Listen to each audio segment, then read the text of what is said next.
4. Hello, aliens, and welcome back to Area 51.5, where we talk about all things science fiction, fantasy, horror, and pop culture. As always, I am your host, Spooky Uncle John. With me are my Millennial Falcons. First, my co-host and producer, Snyderman 501, Nick Snyder. And our Techno Mage, Ren, a.k.a. Pyre Lily. Oh, guys, what a weekend it has been. Ooh. What a strange weekend for our area, because first of all, as in with most of the area, the Northern Lights. Aurora Borealis. Now, here's what I don't understand. I was anticipating them. I knew they were happening. I went out. I saw something. What I saw, apparently, is not the same as the rest of humanity. Really? Because the pictures I saw that people took, even from 2 doors down from my home, were spectacular. Yeah. What I saw was very muted, very light. Wasn't these spectacular photos that I saw. So either I was in the wrong place at the wrong time, I went inside to take a pee or something, and I missed the big show. All I know is that everybody else saw this wonderful display of cosmic ballet, and the Northern Lights I got came from Wish. It's actually funny because, as you mentioned, somebody lived 2 doors down. A friend of mine literally lives 2 doors down from you, and they posted some gorgeous pictures of this. And then you saw Christmas lights. Yeah, well, not even. That would have been great. But I mean, it's like I saw these spectacular colors in people's photos, and I saw these. The best color I can describe it would be gray. That's not a color. That's a shade. Streaks of light. Mm-hmm. And I did see some green. I saw the purple coming in like the Nexus from Star Trek Generations. Yeah. But it wasn't like these dancing sheets and this ballet. And I don't know when I missed it. So my coworker was out at Mustang. She showed us today. Yeah. She was out at Mustang, took the prettiest pictures I've ever seen. She got one of underneath. Yes! And oh my gosh, it is stunning. And apparently her mom, who was like 3 hours away, she took pictures, and there was way more purple than what we had. We had more of green. And honestly, I was inside, so I missed it. Yeah, so I did. My friend Mark was at the drive-in with his family, and same thing. Oh my gosh. Yeah, to be very clear, Ren and I were inside watching the American classic film Death Spa. But I was outside looking for it. I don't know what happened. Yeah, I guess I found out sun flares.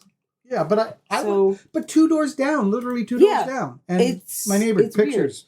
Weird. But the funny thing too is that last night was also prom night for a certain high school. I don't know which one it was. And off in the distance, like coyotes baying, I could hear them whooping it up in some sort of after party. And to my absolute joy, at some point I heard a police car go whoop, whoop, whoop, whoop. Oh my gosh. You know, that typical sound. And it's like, so I mean, it was just a very strange night. One of the other things that I did, which added to just this sort of bizarreness of last night, was I received an email from an old friend from my church where the men were gathering together last night to make chocolate lollipops to give to all the mothers on Sunday. And I thought, I need to kind of reconnect with some of these people, so I went out to do it. Now, what was interesting about it is, here's what I made. Ooh. Yeah. Ooh, yeah, no, nice. It's perfect, right? This beautiful little daisy with the yellow center and white chocolate on the outside, and it's nicely wrapped. It's perfect. It looks like something that could buy from a store. Mm-hmm. I'm going to eat that. No, you're not, because it's for my mother. So what got me is that one of the men had mentioned, as I'm looking at what I can only describe as their disasters. One of them said, I can't remember who it was, but somebody said, you think that they would know whether we bought them or made them? And I was like, trust me, they'll know. Yeah, Mine, maybe not. Yours, they'll know. Because I was meticulous. There was another gentleman who was also very meticulous, and he did some very nice ones. But I'm just like, wow. And sometimes they were pouring the chocolate in too thick, and they're like, "Has it set yet?" It's like, no. I took freezer duty to set them to get it done faster. Yeah. But I'm just like, no. So as it turns out, I could have a career as a chocolatier. Yeah. There you go. That's not a bad career. Nick, remind our aliens how they can get a hold of us. Well, they can find us on TikTok, Instagram, and Threads at the Area 51H. You can also find us on Facebook and Patreon, as well as YouTube, by searching for Area 51.5. All right, guys, I found something on Spotify that is absolutely wild. I can't wait to hear what this is. Oh, this is good. It's an audio drama. Now, they have different audio dramas, okay? Like, lots of different ones. This one is Mighty Morphin Power Rangers. The audio drama. And it is dark, it is violent, it is traumatic at points. It is so weird. Like they do the Green Ranger arc in it. And it is at least partially based off of the Boom Comics run. But they do the Green Ranger arc, and they describe the fight between Jason and Tommy, the Red Ranger and the Green Ranger. And Tommy has his armor on, and Jason has no powers, and Tommy is stabbing him with his dragon dagger repeatedly, and they go on to describe how he leaves him in a pool of his own blood for dead. It's dark. Oh my god. It is so dark. It's got all the fighty stuff, it's got all the monsters, but it also really scoops up the teen drama that wasn't allowed to be in a kid's show back in the 90s. Oh, it is there's sex, there's alcohol, like all the teen drama that you see in something like Euphoria is in this as well. It's so crazy. It is so wild. I am hooked on this. So here's the thing. My guest is completely flabbered, and I'll tell you why. Because we're sitting here with two different generations. My generation sits there and we grow up with things that we had, and we grow up with them, and we look back and we go, oh, with a sense of nostalgia and a sense of reverence and a sense of beauty. And and it reminds us of cereal and Saturday morning and whatever. Your generation sits there and says, let's take that beloved stuff we loved as a kid and make it violent. And I mean, you're not kidding. Okay, like, here's the thing. As an adult, I have sat down and watched Power Rangers. You can barely get that out. I have watched the original Power Rangers show. I've watched newer versions. And while it is fun and enjoyable, it is cringe as all hell. Oh, I'm sure it is so cringy. And to hear this on Spotify, it feels like they took something from when I was a kid and matured it to a point where I don't feel embarrassed to watch it. Yeah. I'm not embarrassed to watch anything that I grew up with that I loved, although there are times when I look at something and I go, so I loved that, did I? Okay. That was then. I'm not going to tell a 10-year-old what they should or should not love. Listen, I have no bones about the fact that a lot of the stuff I grew up with was a half-hour advertisement for a specific toy line. So, and a lot of them, some of them were written like that. Some of them had a lot better writing than they deserved. I will say that, but that's kids' cartoons for you. And on that note, Nick, it is time for your pop culture roundup.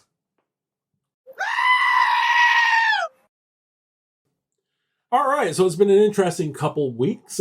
Some news that came out. We have from Warner Brothers, we have Hunt for Gollum coming down the pipeline, a new Lord of the Rings film.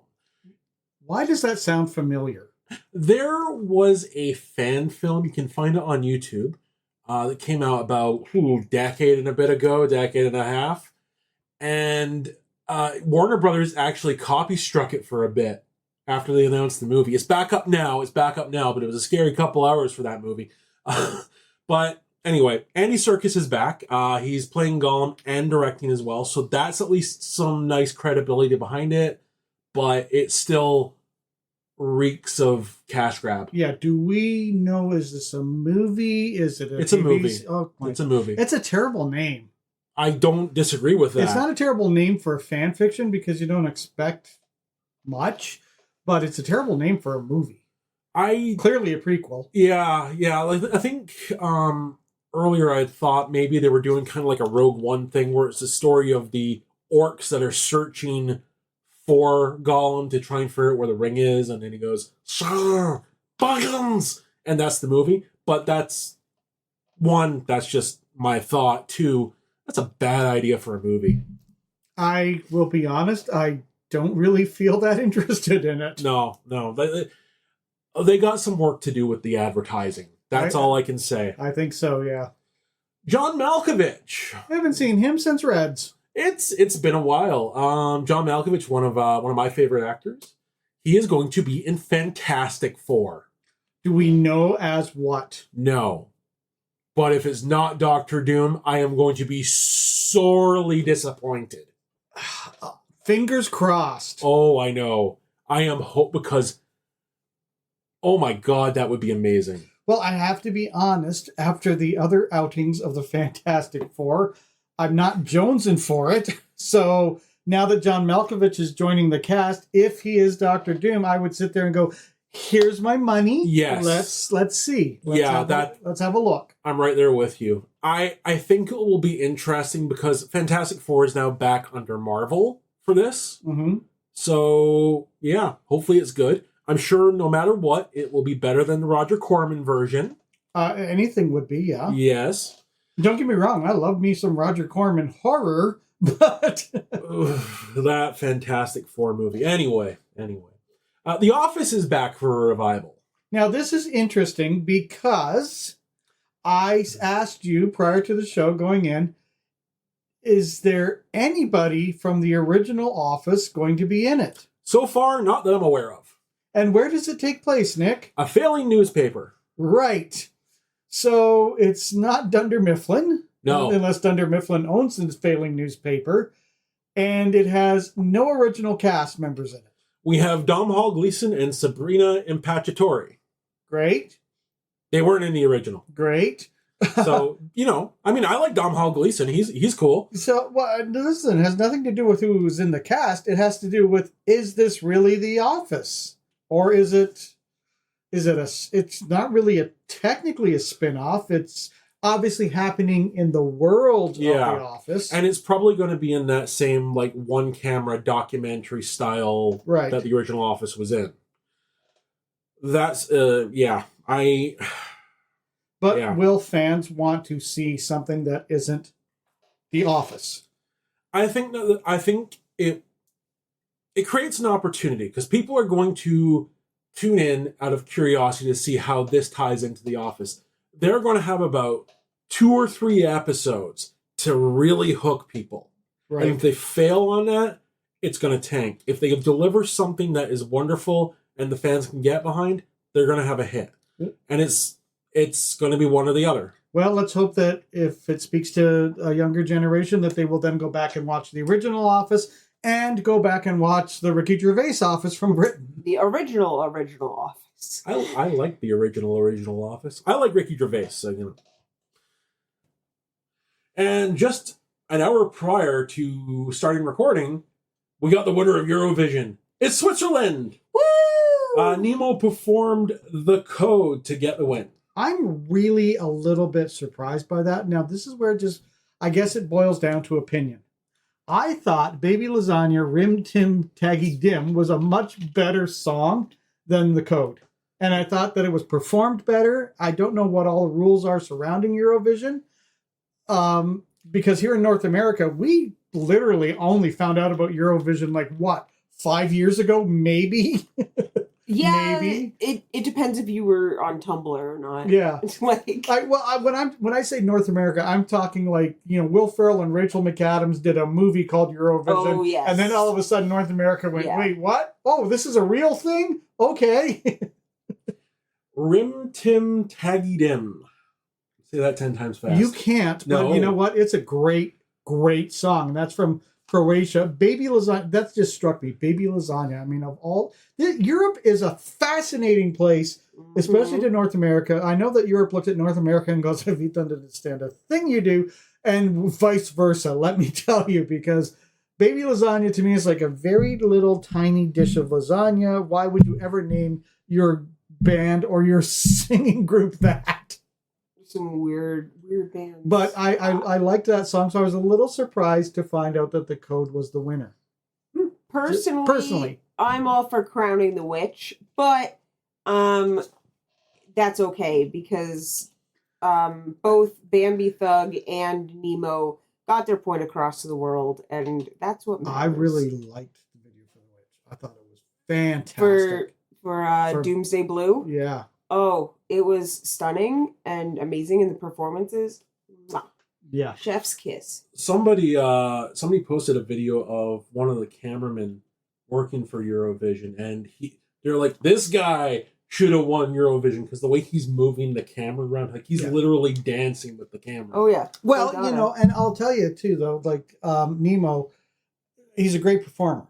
The way that he was running across the stage and jumping and basically singing, I thought that was fantastic.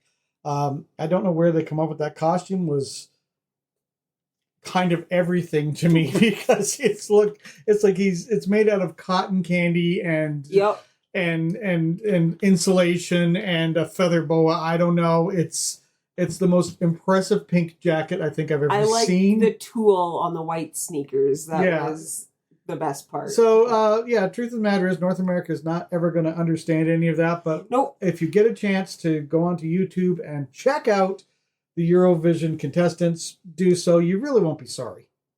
No, it all ended up coming down to the fans. Because I watched the end of it, and the fans were, they were really bouncing around who's going to win. So, now, speaking of music, if you have basically lived under a rock, you would not know this. The whole situation with Drake and Kendrick Lamar, and there was a shooting at Drake's mansion in Toronto, where a security guard was severely injured, possibly critically injured, been shot a couple times. It was like yesterday, right? Well, it was a few days ago. Oh, they were just doing something at his house yesterday. Oh, yeah. The investigation's going on. Yeah, the police had the entire place cordoned off. It looked like a complete mess. But it brings up such a question for me because I sit there and I go, in no other industry, even like movies, do you really see this kind of idea of people dissing one another in this way? I mean, even something as benign as Taylor Swift, she had that feud with Katy Perry for a little bit, where they do a song that completely disses this person, and then disses this other person. The diss goes back and forth, and then it seems like in hip hop and rap, violence ensues. Now, I don't think that is indicative of the genre as a whole, but we saw that happen years ago with Tupac and Biggie Smalls. Yeah, and that's the thing, is like it is something that happens. It is something that happens. But it's something that genre has tried to get away from. And even like the association of criminality. Yeah, and even if you have somebody who was a convicted criminal, like let's say Snoop Dogg, they have done their very, very, very best to clean up their image. Mm-hmm. I mean, Snoop Dogg has worked with Martha Stewart. Yeah. Martha Stewart loves rap. But, like... Martha Stewart loves rap and pot. I think Martha Stewart's been in jail more recently than Snoop Dogg's. Yeah, but, I mean, if you want to talk about severity... But anyway... Making a peach cobbler in the microwave with packets of sugar. Today we're going to show you how to boil pasta in the toilet. She literally did, though. She literally did. It's amazing. Amazing. It's... Yeah, I mean, this is stuff that's been going on in the genre for years. And it's, like you mentioned, Taylor Swift and Katy Perry had a blood feud for a little while. So it's not... The feuds aren't indicative of just rap, but things do kind of get out of hand, depending on the rapper. Well, yeah, but I mean, it begs the question. It's like, should these musicians be doing this in their songs. I mean, look what happened. We talked about this about a year or so ago, Nick, with Kanye West and Pete Davidson. Like, why? That was wild, though. Why? Oh my god! Why though? I mean, like, do you get to a certain level where you cannot check yourself before you wreck yourself because you are just that wealthy that you lose your mind and all propriety and decency? There's another aspect to this. It makes money. It sells albums. So is that our fault as fans? It's a giant swirling mess of crap. It's their fault for doing it. It's our fault as fans for eating it up. Yep. It's literally a snake eating its own tail at that point. It really is. Yeah. So yeah. And I guess, like, we're not saying, whether you should or whether you shouldn't. It's really up to you to have your own moral compass. But wow, it's just really wild. I just kind of would like my celebrities to just chill. Just chill. Never. Stay out of politics. Stay out of the social thing. Be like Dolly Parton, where Dolly Parton's been around for years, nary a scandal, and all she says is this: keep your opinions to yourself and live and let live.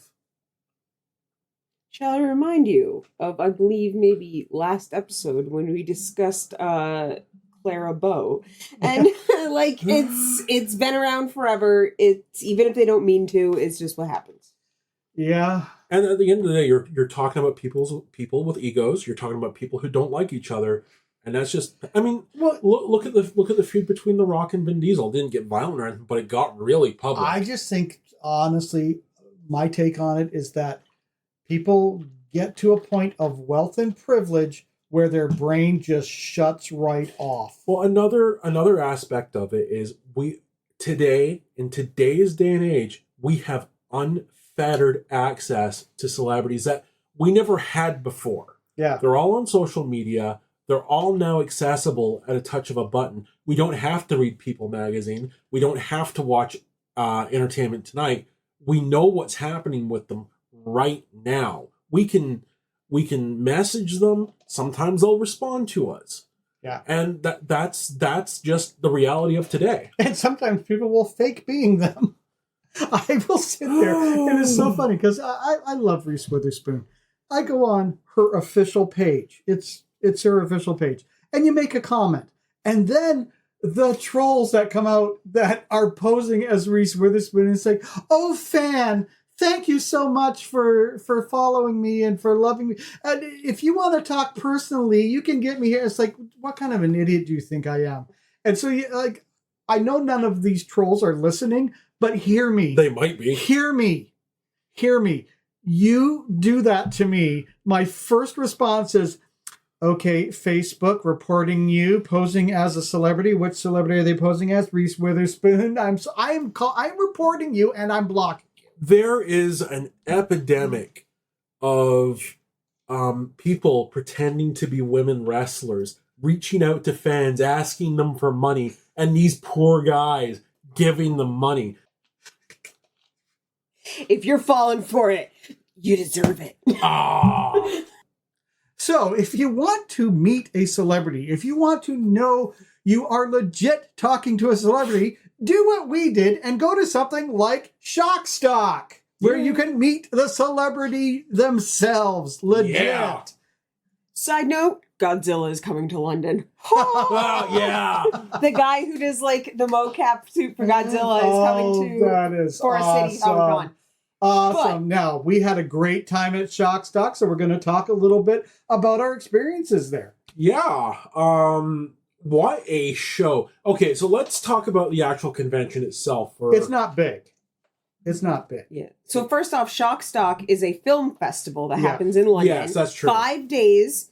They premiere 2 movies, or premiere a movie and then like kind of do an anniversary thing. And then there's 3 days of convention. So this year it was Cocaine Werewolf, which sadly I missed because I had to work. Yeah. And then they did an anniversary of another movie, and then they had the 3 days of con, and basically they had an entire room set up, and it was just movies. They had international, they had student films, they had all kinds of stuff. And it's glorious too because it celebrates the greasy. It celebrates the grimy. Like if you are a gore hound, this is for you. Mm-hmm. So Ren and we sat in on some of the international short films.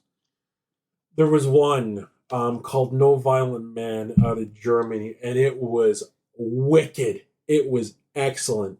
It was like 10, 15 minutes of just no talking.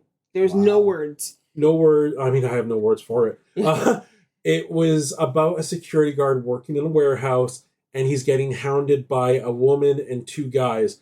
And the guys are hounding the security guard, accidentally kill themselves along the way. And all the while he's being chased, he's got his beer in his hand running. It is excellent. It was amazing. Yeah. Yeah. You know, one of the things that was near and dear to my heart being there is that Kyle Hayotin was there and he was selling different things, but I didn't know he had done this. Oh my God. So I helped produce the original short Massacre at Femur Creek. Mm-hmm. And he has made it like an old school clamshell VHS. Right. And so I was able to hold up with a picture of me pointing at my name, you know, under executive producer. It looked really cool. Yeah, it was so cool. So I got to talk to Kyle a little bit. And the great thing about that is that as we know, he's done a feature film. I've done a voiceover on that feature film. And he's talking about when he puts it all together and puts it on like the Blu-ray DVD and that there will be hopefully, and I hope he does it, hopefully there'll be an Easter egg and the special features where he's actually going to put the short on there too. That's awesome. Nice. Yeah. I just want to talk about the VHS element for just a second. While we were there, so yeah, it's a film festival, but there's a convention part to it. And they had a lot of different vendors, and a bunch of those vendors had a ton of VHS. Not the type of thing that I collect because I grew up with VHS. I'm not impressed with it. But for people that collect that type of thing, this is a good time to be collecting that type of thing. Because, oh my God. I think the reason they like to collect those, though, is one, it speaks to the vintageness of that era. Yeah. I mean, like, the 80s was solid. Like, you will, amongst most of the horror fans, they will definitively say the 80s was the best decade. Yeah. You know, now, I don't know if it was the best, but it certainly had the most.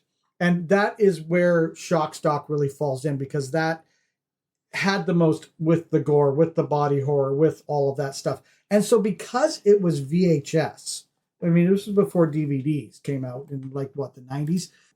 The artwork, the feel, the memory, it triggers everything. And this is really what Shock Stock is all about.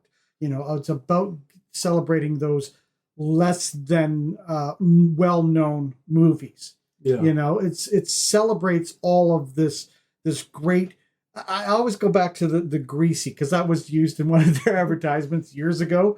The greasy, the grimy, the grindhouse. It's a great celebration of that genre and that subgenre and that era that you will never get again. You can emulate it, you can try, but you're never going to get that same thing again. And that, to me, is the importance of movies. And the importance, no matter what the genre is, you take a movie, whether it's from the silent era, whether it's from the 30s, 40s, 50s, 60s on, whatever decade it's from, it is a snapshot of that era.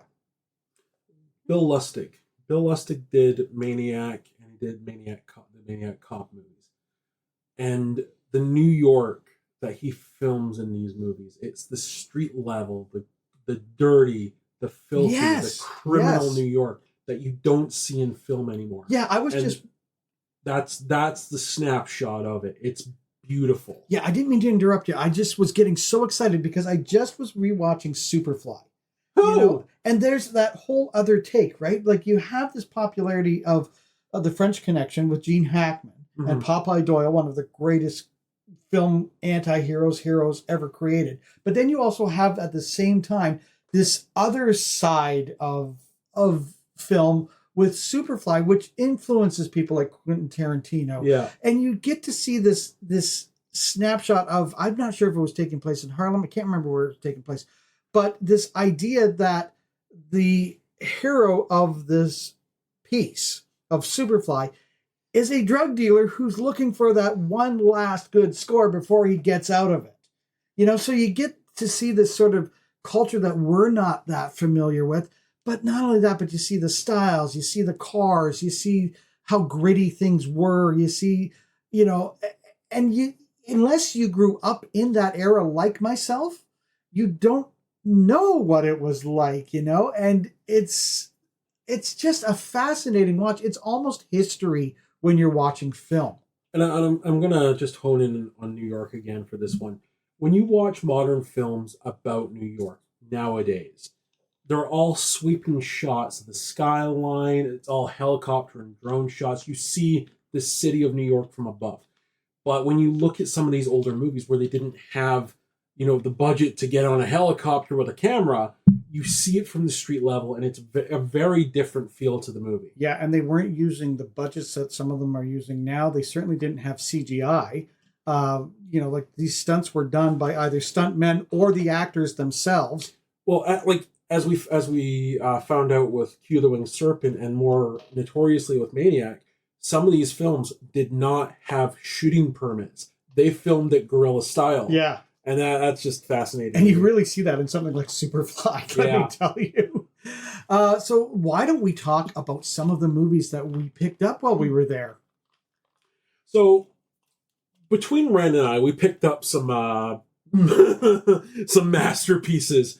I found a movie. I found a movie I've been looking for forever and a day. I found Frankenhooker. Yes. I have not watched it yet. That's something we're going to save. We're going to watch that together. Quick story. I remember when it first came out.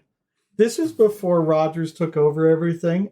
I'm in Jumbo Video. Remember Jumbo? Were you here when Jumbo Video was? There's still a Jumbo Video. No, but were you here when it was? Oh, what was in here? Yeah. No. So you have to picture it. Sicily. No. Picture, you walk into Jumbo Video. At the back corner, they had this castle. And it was like a gloomy castle straight out of a Hammer horror film. And that's where all the horror movies were. And it was so great to walk in there, and they had like statues and mannequins and, you know, the Wolfman and the mummy and all that kind of stuff. And I'm perusing it, as is my wont, and I see this video, which I know because I was living at home, I could not rent and watch. Frankenhooker. I have not been able to find Frankenhooker. Listen, aliens, let me tell you something. This is how Spooky Uncle John rolls. I do not buy a movie if I have not seen it, because I do not want to waste my money on it if I hate it. So I have to find things organically sometimes. Or if it's cheap enough, then yes, I would, like the cost of what used to be a rental, then yes, I would get it. But I have never been able to find Frankenhooker at a price that I would be willing to try. So I am so looking forward to the three of us sitting down and finally watching this. Aliens, this is how Snyderman 501 rolls. If I see something weird, I will pick that crap up. I don't care how much it costs. So, from Frankenhooker to Frankenshark, we got that. Ren picked up a 3-movie collection: Frankenshark, Raiders of the Lost Shark, and Shark Exorcist. Oh. I feel like they missed a marketing opportunity there by not calling it Sharkstercist. Ever since Jaws, I think that this is a subgenre unto itself. Oh, yeah, the campy POS shark movie. Ren is giving it a head bob. I love me some ghost shark and some sharktopus. Like, give me some sharktopus. Give me some two-headed shark attack, and I'm happy. Some real cheesy. We also picked up Meg 2, talking about giant shark movies. It just occurred to me, I have something that you need to see. So back in the 90s with Craig T. Nelson, they made a TV movie. No, this one wasn't Craig T. Nelson, was it? Anyway, they made a TV movie based off of Peter Benchley's The Creature, which is literally a man shark. It is ridiculous and stupid. I love it. You need to see that. So one of the movies that I featured on one of my Friday Night Fright Flicks, this harkens back to the exploitation of movies. This is definitely from that era. It is Grindhouse. It is B-movie. It is everything that you would ever expect. And God, Joe Bob, Darcy, please put it on the last drive-in if you haven't already. Werewolves on Wheels. Oh, I love Werewolves on Wheels. I love me a good werewolf movie. I love me a good vampire movie. I'm old school. That's how I roll. This comes right out of that era, like I said, of exploitation. It is bikers who come across a satanic cult. As you do. As one does out in the American desert or Midwest Mm-hmm. in the late 60s, early 70s. And they get cursed and turn into werewolves, and as one would, then seek revenge on the satanic cult. It is glorious. You showed that to Darcy. I showed it to Darcy. She looked so excited. This is what I said to her. We had a group photo with Joe, Bob, and Darcy, and lucky me, I got to stand next to Darcy. And I said to her, I said, you probably know this movie, but I said I found it and I'm excited to share it with you if you have not seen it, but I know you probably have. I said, Werewolves on Wheels. And she said, oh, hell yeah.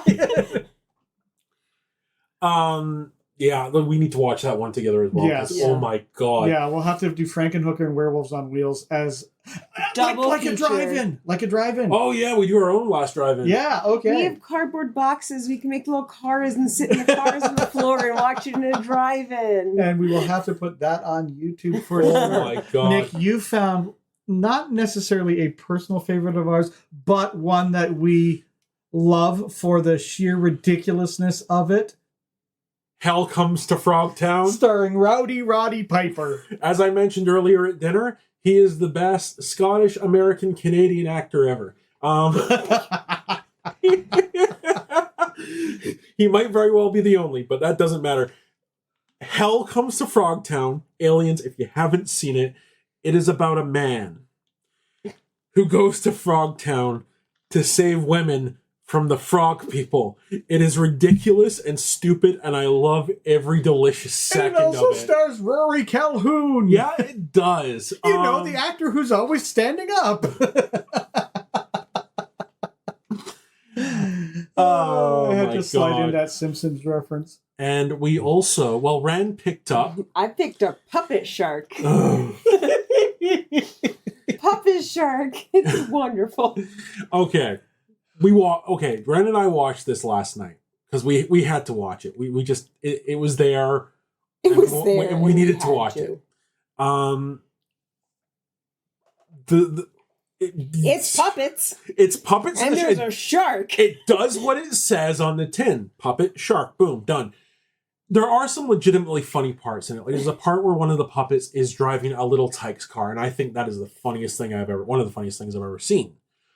But the positives I can say about this film is that it doesn't overshoot its mark. It knows what it is, and it doesn't try to play outside of its scope. So that's at least a positive. You know, I understand that completely because I remember when I wrote movie reviews for the Harleton Empire, and I would get these kind of movies to review.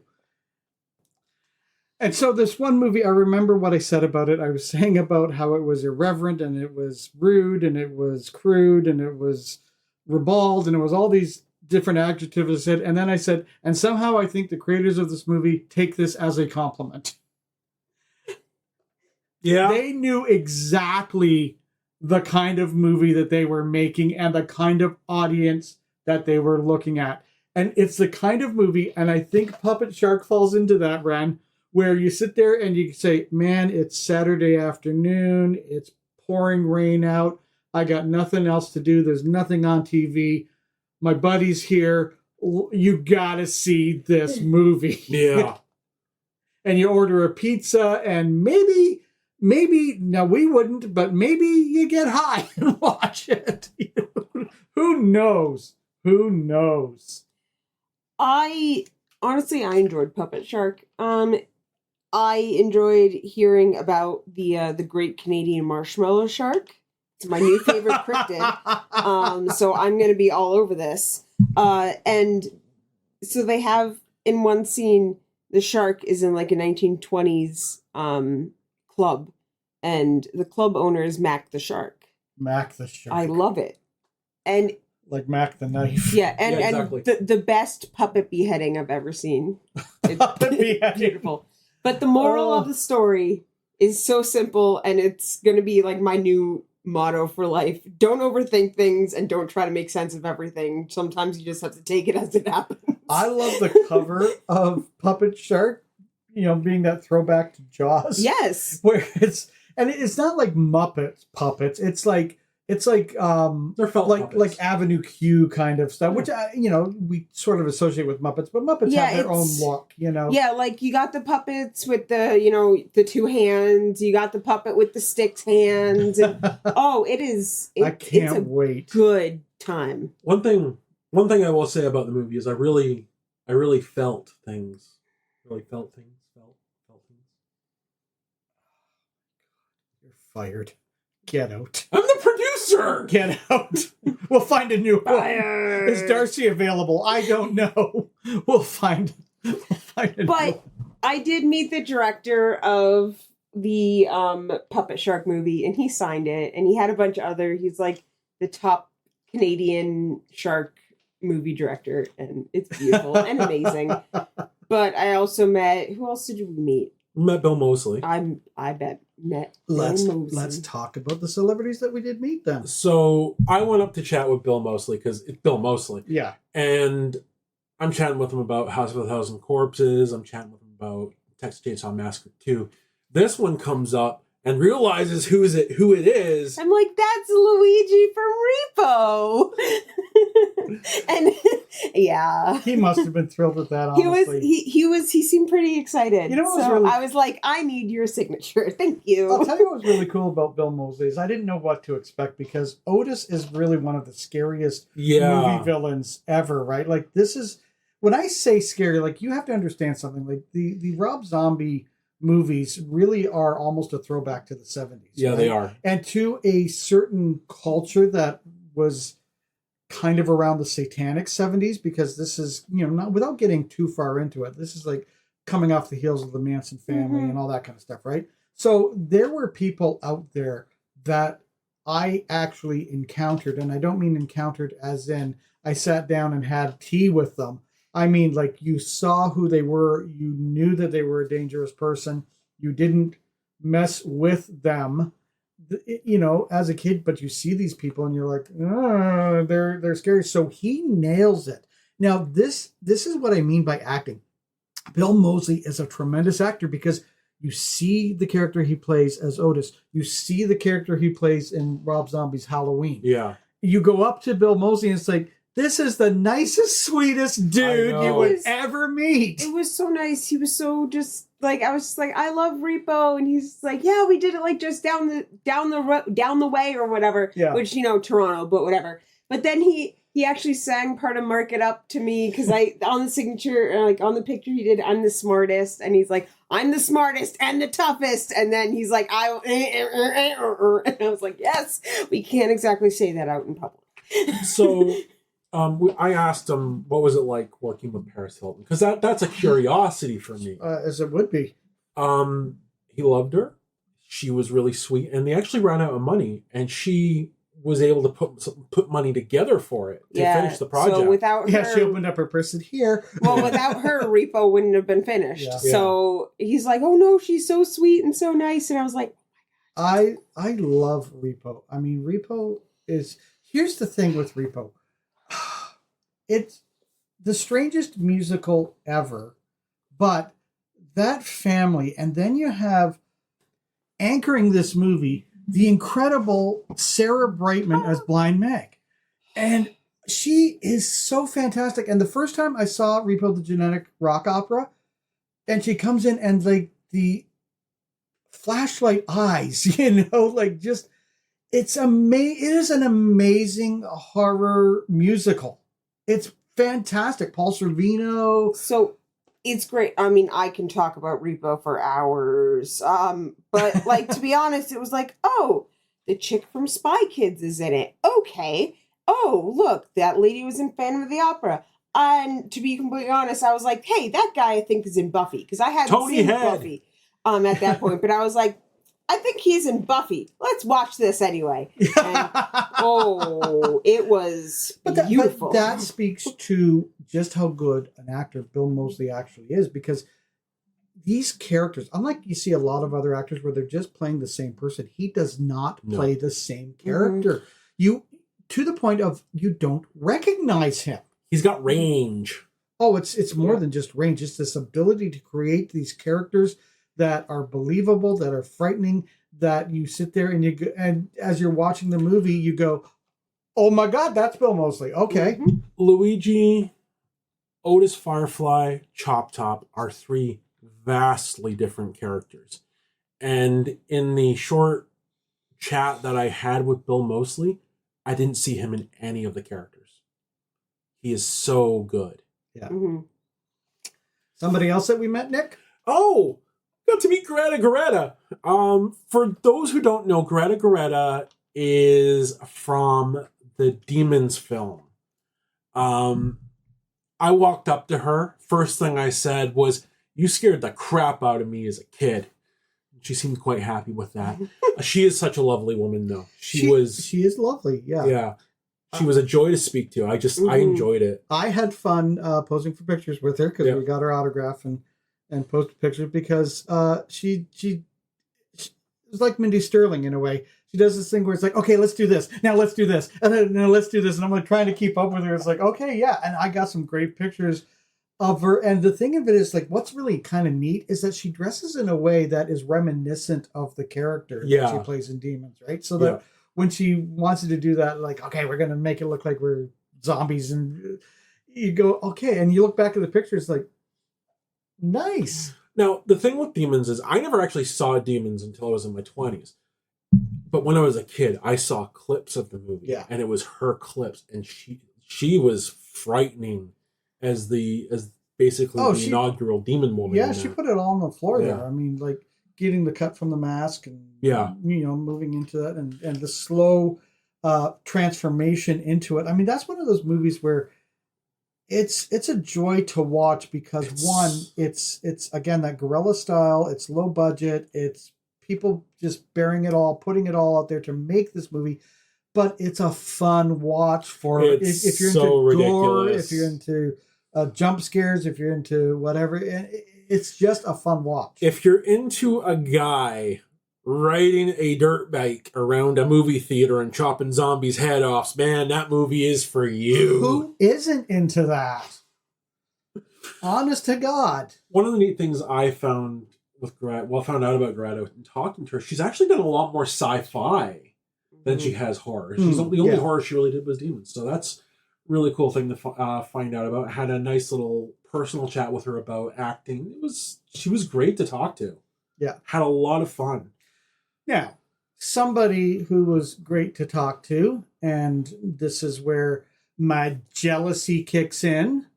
Nick had an interview with Darcy the Mail Girl. I did. And yeah, she was amazing to talk to. All right, Nick, let's give that a listen. Hi, aliens. This is Nick, and I am here with Darcy the Mail Girl, a.k.a. Diana Prince. We're here at Shockstock in London, Ontario, and I am going to ask Diana some questions. Welcome to the show, Diana. Hi, you're scaring me with all that. Oh, I'm so sorry. Some questions. Did you say hi, aliens, by the way? Yeah, that's what we call our fans. Oh, that's amazing. Yeah, in Area 51 and a half, we call our fans. That makes sense. Okay, cool. Okay, so just a few quick questions. Okay. Actually, if you could just let... Some of our aliens might not know who you are. If you could just let... What? I know, right? I'm so offended. You should be. She should be. I'm just a really big AEW super fan. That's all you need to know, really. So Darcy is one of the co-hosts. I'm calling you a co-host of The Last Drive-In with Joe Bob Briggs. It's on every other Friday night on Shudder. They host a horror show where they introduce a different horror movie each show and talk about the background of it, stories, trivia, all that stuff. So what I want to start with, because we are talking mostly horror here. Okay. What was your introduction to horror? Like when you were a kid, what was the first horror movie, not that you saw, but that got you hooked on horror? Well, I would say it depends on how you want to define hooked. Because like my dad used to watch horror constantly, and I'd kind of peek around the corner and be like really scared and run away, but be like, I want to know more, you know? So that got me really excited. Like one day when I'm old enough, I'm going to be watching that. So when the first one I finally watched was Friday the 13th Part 4. Because I was on a mission to watch anything Corey Feldman had ever been in. Whatever. Hey, can't blame you. We all make mistakes. So I that was the last one I had to watch, and I was so scared. I'm like, I can do this. And I got through it, and it was like the most amazing, exhilarating thing. It's like, holy crap, it had boobs, it had blood. This is the best thing. I want to watch all of Friday. Like suddenly Corey didn't matter. It was like, give me all the Friday the 13th. So that's what got me hooked up. That is awesome. That is awesome. Have you been able to transfer any of your skills from previous film experience to producing horror films? It's a good answer. Sure. I don't know. I guess I learn through projects that I'm on what not to do, kind of, you know? So it's kind of like, here's a better way to do this is kind of when I come in, save time, save money, make it more fun is kind of my goal. So I guess I've learned that from when I'm on sets and I'm like, what are you guys doing? That's fair. So how did you and Joe Bob connect, and how much of a driving force behind The Last Drive-In were you? Joe Bob and I connected because he had given up hosting, and I ran a little site called Kinky Horror, and I used to write about him every year. It's like, don't forget Joe Bob, blah, blah, blah. He wrote a literal rocket scientist book. I don't know if you guys know about this, like literally a book about rocket science. And he was doing a book tour on that. I did not realize that was what the book was about. And he was doing a signing in Sacramento, and I live in LA. So I'm like, that's close enough. So I flew there just for his signing, and I dressed like a male girl. So I was going to be like, I thought it was kind of a con. I didn't really understand what I was going to, but holy moly, it was like this serious thing with all these scientists just like, yes, tell us more. And I walked in late. I didn't realize he was doing like a speech and everything. I thought it was just show up when you want to. Anyway, long story short, I looked ridiculous, walked in with my boobs all out. All the scientists were like, huh? And I was like, I apologize. Like, I didn't want to, I was just going to leave, but people were like, you're clearly a big Joe Bob fan. You need to go talk to him. So I'm like, I'm so sorry. Like, I didn't realize what this was. And he's like, no, this is amazing. Like, thank you for that. That he's like, I've retired Joe Bob. But my whole mission was to let him know how much he meant to us and that we needed him back. And so we became friends, and for every single second for 2 years, I'm like, let's do this. Let's do a podcast. Let's do YouTube. Let's do anything, like anything to bring you back. And he's like, no, Joe Bob's time is over, blah, blah, blah. Like, people don't need me if they have Google. I'm like, no, we freaking need you to. So I spent so much time. And then finally, he didn't believe me, but finally the guy who is our producer now said, there's a company called Shudder who's interested in talking to you. He's like, I don't know, do you think I should do that? I'm like, fuck yeah, I've only been saying that for 2 years. Go meet with them. And there you go. And then he said, like, when it was really happening, he's like, I need a male girl. And I'm like, okay, but I didn't really think about what that meant. I was just like, I'm happy to help in any way. But he meant like be on camera and shit. And I'm like, if you see the early episodes, I'm like terrified because like he's my idol. He's so like professional and boisterous. And I'm like, hey, good to be here. So, but he's so kind, and he's worked with me, and now here we are 6 years later, and I have a producer credit now. Like, I feel like I've been producing since the beginning, but like I have an official credit now, and we work together. I do writing and everything with them. It's basically our relationship on camera. It's like he's my best friend, and we mock each other like crazy, and there you go. That's so awesome. That is so awesome. Okay, so before we started, we were talking a little bit about wrestling. You're a wrestling fan. You're a big supporter of AEW. I am. So my question to you is, if you could manage any AEW wrestler, who would it be? You cannot say Chris Jericho, though. That's too easy. I feel like Chris would not want to be managed. No kidding. I feel like Unless Ralphus is back. Oh, I did dress up as Ralphus. No, I saw that. I saw that. Preach. Yeah. I feel like Danhausen would be amazing. Or Abaddon.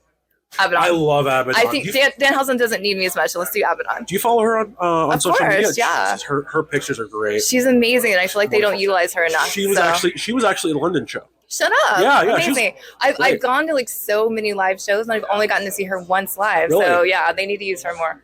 Okay, Abaddon, let's make it happen. absolutely. Word association time. Oh boy. All right, all right. These four names Okay. should be really easy for you. First one, John Carpenter. So you just want me to do it quick without thinking, or what? I need to think about And it. like, what do you mean? Just like, what's the first What thing do I you think think of? John Carpenter? What do you think? What do I think of him? Yeah. Oh, I thought you meant the first thing I associate with him. What do I think of John Carpenter? Fucking legend. What are you talking about? Absolutely. Of course. Yeah. Yeah. All right, He's Tom- awesome. He's very like fucking just chill, laid back dude. And love You ever met that. Yeah, of course. Oh, cool. Tom Savini. He is a very silly man, but Yeah. a legend and amazing, and I love him too. And just because he's at this con as well. He's here? No. Oh, I The was next like, name. you The know. next name. Bill Moseley. Okay. Bill is interesting because Otis is so freaking scary. Right? So like the first billion times I met Bill, he's so nice, and he'll come like, "Oh, I'm Bill. How to meet you?" I'm like, "Don't talk to me, man. I'm scared." I'm like, "Hey, nice to meet you too," and run, you know. But now, as I see him over and over again, I realize he's like the sweetest, kindest, sweetest man. And I have to just put Otis out of my head. So, yay, love Bill Moseley. Not scary at all. And the final name. Joe Bob Briggs. I know, like he's overrated. I could Is do that your without final him. answer? Yes, I stand by it. Well, okay. I will not be on the next season. Oh no, I'm going to stop watching this. No. So one final question, just to kind of wrap it up, and I feel like this is an important question for you as someone who is now producing horror films, producing The Last Drive-In. Okay. Where do you see horror as a whole? Not just your corner of horror, not just The Last Drive-In, but horror as a whole going within the next decade. What kind of question is that? I don't know. That's a deep thinking thought question. Well, I feel like A24, maybe like that Yes. kind of style is like what's on the forefront right now, which is not my favorite. I am not an A24 fan, so I don't love that. So it's kind of, I want to hold that back. that's fair. That's fair. It's not my style. You'll see Joe Bob mocks me actually in 2 weeks. We're starting graduation day, and he has a big plan to mock me for my non-love of A24. But I do think that is kind of, is that what you mean? Yeah. Just Without getting into a big dissertation Yeah. about it. But like I want more. I just love the gore. I love the slashers. And I want, yes, werewolves on wheels over here. I want, like, I'm on a personal mission to make more nudity equality in films. And I do think that's on the up and up. Yes, it's like we've seen, trust me, I'm bi, I love it all. But I want representation. Like, we see enough boobs. Guys' butts ain't cutting it. We need to see some wings. So that's my personal mission. I think in the next 10 years, wings are going to be like, we're so used to it, we don't even think about it. We were actually watching Blockers the other night with John Cena, and there's the one scene with Gina Gershon and Gary Cole. And, Gina Gershon's running around topless in it, but Gary Cole's just wanging about all over the place. So there you go. And, well, yeah, go Blockers. So, yeah, that's all I have. All right. Thank you so much for coming on the show. We really appreciate it. My you pleasure. are amazing. So are you. Thank you. Thank you. Oh, yeah. Uh-oh. That was amazing, Nick. Oh, well, thank you. Not because of you, because Aw. of Darcy, the male girl. Aw, She is so sweet. She's a sweetheart. She is wonderful, and she's so easy to talk to. Before the interview, just to kind of break the ice, I talked to her a little bit about wrestling because I know she's a wrestling fan. We talked about Chris Jericho and a few other things, and just being able to talk to her about that, I'm like, because I know she's a huge supporter of AEW. Yeah, it was nice to just talk to her about that. Just overall, the interview was great. It was great to talk to her, and I'm looking forward to seeing some of the mutants' reactions, some of the mutant fans' reactions to the interview. It was so nice to meet Joe Bob too. I mean, this is a man. This is the interesting thing about Joe Bob. He is one of the top 3 most commercial, viable horror hosts of all times. It's Joe Bob, it's Svengoolie, and it's Elvira. Yeah. And then, you have to get back into the history of it, which I would love to talk about sometime. Yeah. It's too bad we didn't get a chance to talk to Joe Bob about that. That would have been fantastic. I would have loved to have talked to him about the history of horror hosts. But I mean, as you can imagine, being a popular guest, Yeah. there was huge lineups to see him. I thought he was a very pleasant man. Thought he was a very understanding man, and he was willing to talk to the fans. That's kind of what takes so long when you're in that lineup with them, is because if the fan has knowledge and they're going to get in there and they're going to have a discussion, I mean, he's very much like you see him on The Last Drive-In. Very much so. Very much so. Yeah. I enjoyed the very quick chats I had with him. I tried to keep it, like when I'm in the lineup, I try to keep it as short as I can. But yeah, he seems so cool. Yeah. They Cool. were both cool. And, like you said, I can't say enough good about either one of them. I thought that he was very generous, and he was very polite, and he was had an appreciation. He's been around a long time doing this kind of stuff. And Darcy, she's just a sweetheart. I said one of the funny things I said to them was the very first thing I said. I couldn't help it, and I usually don't say stupid things like this, but the very first thing I said to her is like, "Wow, you're even prettier in person than you are on the show." And immediately she and her makeup girl's like, "It's because of the lighting. It's because of the lighting." And that's why I'm like, justice for Darcy. She needs better lighting. And a quick shout out to Heather Payne, their makeup artist, was there with them, and she is just a lovely human being. Yeah, I thought that their crew was very lovely. Now, speaking of lovely human beings, we had a chance also to meet some comic producers. Yes, we did. I had a nice chat with Graham Mishurik.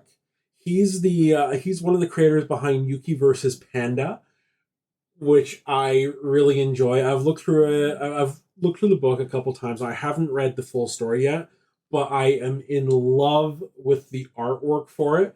It's very, what's the word I'm looking for? Not wholesome, but very, what is the word? Well, thanks. Yeah, I don't know what words you're struggling with. As I'm looking at the book, it kind of has an anime influence, but it's not quite that. It is very it kind of reminds me a little bit of the way Archie used to be drawn, in that A little bit. that so wholesome is not a bad word to use. It also puts me in mind of to an extent Sailor Moon, the way it's drawn. But it's a lot of fun. I love the artwork in it. Yeah. And I've got volume 1 and 2, and I'm hopefully going to get through those this weekend. It is very stylized. Like I said, it has anime influence, but it's not quite anime. So it's very fascinating. Now, Ren, you and I picked up a comic series. We picked up So-Called Living, written by Mark Maya and Marco Leone. He was the artist.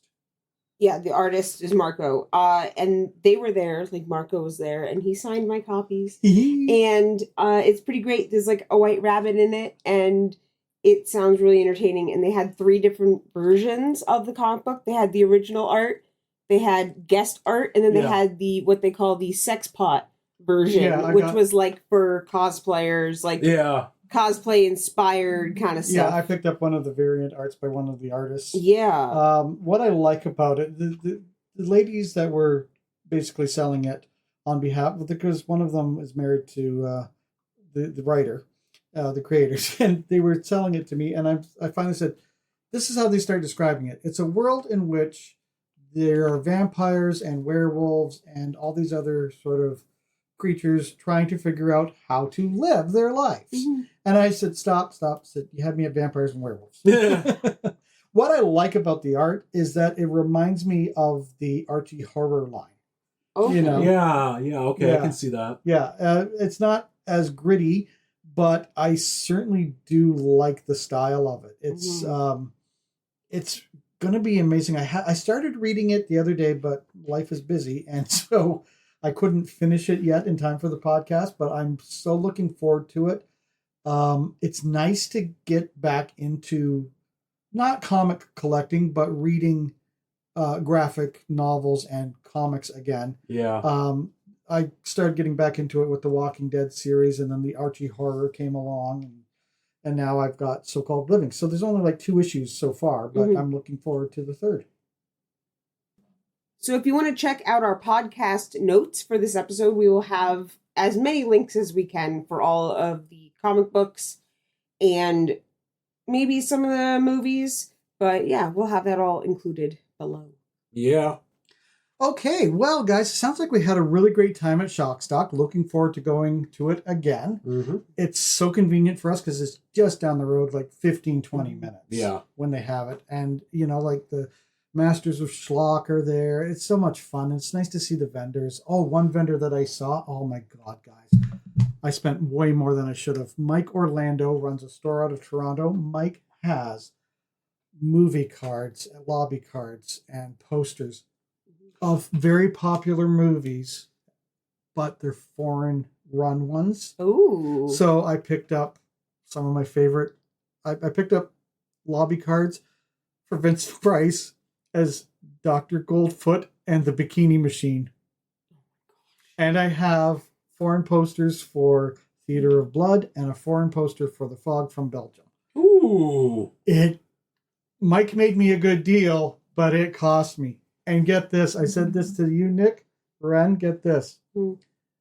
You'll never guess who frequents his shop. Little throwback to a couple episodes ago. None other than Guillermo del Toro. Oh, there you go. That's awesome. Yeah, so if I ever have a chance to speak to the former boss there again, I'll be like, my dude, we have stuff in common. There you Let's go. chat. Yeah. So, Friday Night Fright Flick that I just did on my Facebook page, because it's Mother's Day, I did a movie called Mom from 1991. Mom doesn't have the greatest rating on Rotten Tomatoes, 32%. IMDb has it at 5.2 out of 10. I think that they're actually selling this movie short because, as I've often said to you guys, the best horror movies are allegories for something else. Right? This is an allegory. Here's what happens. Mom is going to rent out a room to have some income. Her son is a TV reporter, and so she rents out a room to Nestor, played by Brian James. Nestor is a werewolf. Oh my God. Nestor, of course, things go badly, and he bites Mom. Oh no, not Mom. Bites Emily Dwyer. So she turns into a werewolf. The allegory behind this is always, and it really struck me, and it hit me hard because I'm in this situation. This is an allegory about being an adult child with an elderly parent who suddenly becomes ill. And everything that happens within them, and you having to look after them to possibly the detriment of your own life. Mm-hmm. So that's the allegory of it. Now, Jean Bates plays Emily Dwyer. It is a wonderful performance on her part through all of this, through the sweetness of her character, through the turn into the wolf, to trying to struggle with the idea that she now has these appetites that she can't control, that she needs to control, and not wanting to hurt her family. It is a really extraordinary B movie that I hope people will consider checking out. And on that note, here on Area 51 and a half, we wish all of the moms a happy Mother's Day. Nick, remind our aliens how they can get a hold of us. You can find us on TikTok, Instagram, and Threads at the Area 51H, Facebook, and YouTube by searching for Area 51 and a half. And please check out our Patreon where you can get a shout out on the show as well as neat little exclusive goodies. On behalf of Snyderman 501 and Pyre Lily, aka Ren, our techno mage, this is Spooky Uncle John saying thank you for joining us on the landing pad, and we'll see you in 2 weeks.